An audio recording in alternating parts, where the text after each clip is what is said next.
So bakit kayo nagjojowa? Sabi mo, enjoyment lang. Sabi mo, boring ka lang. Ito ang isipin mo. Kapag papasok kayo sa isang relationship na boring lang, enjoyment lang, wala namang problema kung ikaw lang ang masaktan. Kaso, sinabi ko na to sa'yo dati, na kapag nagmahal kayo na masyado pang bata, kung ikaw, okay lang sa'yo na maghiwalay kayo, paano yung nagmahal sa'yo?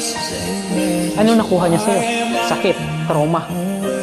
Ngayon, gumawa ka naman uli ng isang tao nang sasabihin niya walang forever kasi nasaktan lang siya.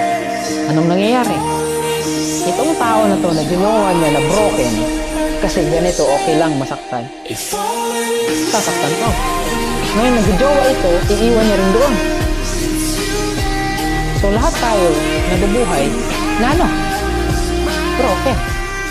Ulitin ko, tandaan nyo to, that if you are going to love someone at niloko nyo sila, pwede nyong mabago yung direction ng buhay nila. Kasi yung trauma, dala-dala nila. If you are the man or woman na first na naging kasintahan ng taong to at niloko mo siya, ikaw ang isa sa responsible kung bakit naging ganun yung buhay niya. Kung iniwan mo siya at kahit papano nagiging successful siya kasi ginamit niya yung galit at sakit na iniwan mo siya, walang problema. Pero paano kung gagamitin niya sa pagganito? Yan ang isipin ninyo. If you think na okay lang manakit ng ibang tao, if you think na magjowa kayo kasi bored lang kayo, iwan nyo na pag wala na, please think. Because you can change the path, the life of that person because of that trauma na binigay niyo sa kanila. So kung magjowa ka ngayon kasi nag-i-enjoy ka lang, pag hindi na, iwan mo na siya kasi hindi ka na masaya, hahanap ka naman, anong mangyayari sa taong yun? You are responsible.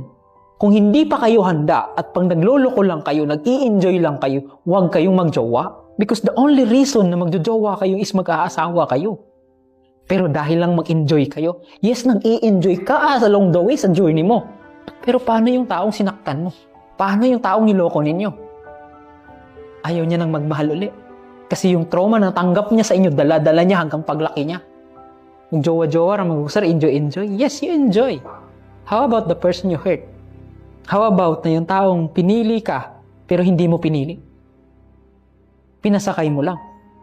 Kasi boring ka lang. Bored ka lang. Kasi nasaktan ka, pinagpalit mo siya, yung tawag na panakip butas lang pala siya. Ngayon yung butas na yun, nalipat sa kanya, na habang buhay, dala-dala niya.